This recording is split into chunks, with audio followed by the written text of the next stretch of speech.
troisième partie, et la troisième unité de notre cours concerne les paramètres de conception.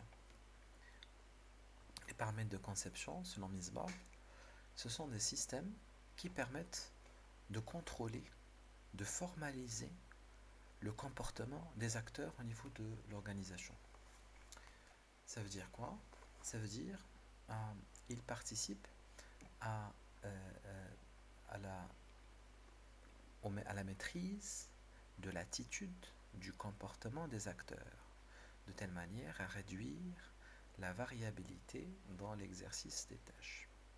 Bien entendu, pour, si vous vous rappelez un peu de l'école du Taylorisme, avec le film de Charlie Chaplin, alors dans ce film-là, vous voyez qu'il y a une division des tâches. Division des tâches de telle manière à chaque individu est responsable d'une tâche très précise. Alors c'est ce qu'on appelle la spécialisation horizontale du travail, c'est-à-dire chacun a une tâche très réduite, d'ampleur très réduite, et chaque acteur va faire une partie de la chaîne. Alors ça, c'est la spécialisation horizontale du travail, et vous, bien entendu, pour ceci ne correspond nullement pas à l'activité professionnelle des médecins, des chirurgiens et des professionnels de santé. Et donc, si on met de la spécialisation du travail au niveau de l'hôpital, on va altérer la motivation intrinsèque des acteurs, et va réduire leur motivation, et on va aussi entraîner une résistance accrue parce qu'on lèse l'autonomie et l'indépendance des acteurs. Donc la spécialisation du travail, bien entendu, fonctionne essentiellement dans les tâches qui sont simples et qui ne demandent pas un pot d'expertise et de connaissances très important. Il y a aussi la spécialisation verticale. La spécialisation verticale du travail concerne la séparation entre l'exécution de la tâche et le contrôle de la tâche. Ça veut dire qu'on met un acteur qui exécute cette tâche, exemple, la poterie par exemple. Rappelez-vous l'exemple de la poterie de Céramico avec sa directrice générale, Madame Racu. Et cette directrice, pour contrôler l'activité des acteurs, elle va séparer les tâches des différents artisans. Un artisan va colorier la poterie, un artisan va travailler dans le four pour transformer l'argile, un autre va faire une autre tâche, et ainsi de suite. Alors elle va mettre, l'artisan va exécuter uniquement la tâche, et le contrôle de l'exécution de la tâche est donné à un superviseur direct, ou un maître d'ouvrage, ou un maître d'œuvre. Celui va contrôler la performance de l'employé, de l'individu. C'est une représentation de l'école qui dit que les acteurs sont, et tout professionnel, tout employé est un acteur économique qui cherche que ses intérêts individuels, et donc il faut un contrôle, et donc l'exécution de la tâche est séparée de son administration. Alors, premier paramètre de conception individuelle qui permet de contrôler le comportement des individus, à la spécialisation du travail qui peut être horizontale, qui peut être verticale. Mais sachez que si on met la spécialisation du travail et la spécialisation horizontale ou verticale, ceci réduit la motivation des acteurs. Alors, une façon pour rehausser la motivation des acteurs et augmenter leur autonomie, c'est l'élargissement horizontal.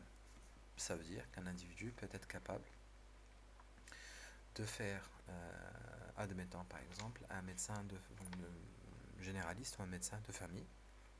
Sa motivation des médecins généralistes, elle a été un peu atteinte du fait que le médecin se sent moins actif dans la sphère médicale, il contribue moins à la vie, à la vie du patient. Alors la médecine de famille est une forme d'élargissement horizontal du travail, de telle manière à ce que le médecin omnipraticien est capable de réaliser des actes de spécialisation qui lui permettent d'avoir une prise en charge, une approche plus globale du patient en termes de consultation ophtalmo, fond d'œil, CG, etc. Et ça lui permet d'avoir plus d'autonomie et de plus de reconnaissance, et plus sentiment d'autoréalisation et d'estime de soi. Et aussi, ça permet d'avoir une meilleure intégration de soi. Ça, on parle d'élargissement horizontal. Un exemple d'élargissement vertical du travail serait, euh, exemple, dans une école de formation, un acteur, un coordinateur d'une filière n'est pas comme un enseignant. Un enseignant contrôle son module. Un coordonnateur de toute une filière, il participe non seulement à la dispensation de cours en tant qu'enseignant, mais il coordonne les dispensations des cours par différents enseignants, mais il est aussi impliqué dans l'évaluation de ces cours, donc l'évaluation de la qualité de la prestation de l'enseignant, des cadres globaux, etc. Et donc, en même temps, il participe à la dispensation en tant qu'élément du centre opérationnel, mais aussi il participe dans l'administration et le management de l'activité enseignement. Ça, c'est un exemple d'élargissement vertical. Alors, il y a le deuxième paramètre de conception est la formalisation du comportement. Alors, la formalisation du comportement, elle est de trois types. Formalisation de type position, formalisation du flux de travail et formalisation des règles, par le biais de règles institutionnelles. Alors, pour la position, l'exemple simple, c'est les fiches de poste. Donc, une pharmacienne dans un hôpital universitaire, elle a une fiche de poste bien déterminée qui dicte ses attributions. Quand vous voyez le règlement intérieur des hôpitaux, vous allez voir dans la section attributions de directeur, du chef du comité d'établissement, du psy, du PAA, du PAM. Tous ces acteurs-là, ils ont un ensemble d'attributions bien définies dans la réglementation. Et là, c'est une forme de formalisation du comportement. C'est-à-dire qu'ils ne peuvent pas faire des tâches qui ne relèvent pas de leur attribution. Sinon, ils vont avoir les doléances des partenaires sociaux. Ensuite, il y a le flux du travail. Alors, la standardisation du flux de travail, c'est tout ce qu'on a dit. Il y a par exemple le processus d'assurance qualité au niveau d'un hôpital où on élabore des procédures de gestion de risque au niveau d'un hôpital. Il faut respecter un certain nombre d'éléments avant de réaliser chaque tâche au niveau du bloc opératoire, le respect d'hygiène, etc. Là, c'est une standardisation du flux de travail. Les règles, ce sont les règles institutionnelles et l'exemple type, ce sont les règles hiérarchiques dans une administration publique telle que la nôtre, dans laquelle des règles en termes d'habits, en termes de posture, en termes de règles d'attitude dans l'organisation, en termes de conformité aux règles de confidentialité dans le site, dans le respect des règles de collégialité, le respect de l'autorité, le respect des procédures disciplinaires, etc. Il y a un certain nombre de règles au niveau du statut de la fonction publique qui dictent à l'employé, aux fonctionnaires, des règles de conduite. Et là, c'est une forme de formalisation du comportement et qui dit aussi qu'il y a des sanctions derrière s'il y a un non-respect. Alors, le troisième mode de paramètre de conception individuel, c'est-à-dire paramètre qui contrôle le comportement des individus, est l'endoctrinement. L'endoctrinement, ou bien la socialisation, c'est un processus qui permet de transmettre des valeurs et de les transmettre non seulement c'est une valeur qu'on va transmettre oralement ou de manière explicite ou dans des affiches, mais non, ils vont être internalisés par l'individu dans sa propre identité, dans sa conception de soi, dans sa conception de son identité professionnelle au sein de l'organisation. L'endoctrinement est le plus puissant des paramètres de conception individuelle. C'est la raison pour laquelle, dans les organisations religieuses, on passe beaucoup plus de temps dans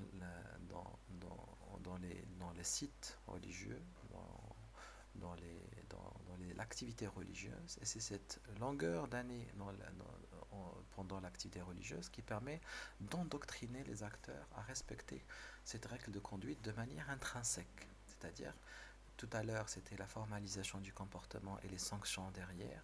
Maintenant, c'est plutôt une motivation intrinsèque et une prise de conscience, une internalisation des valeurs, et c'est le plus puissant des paramètres de conception individuelle.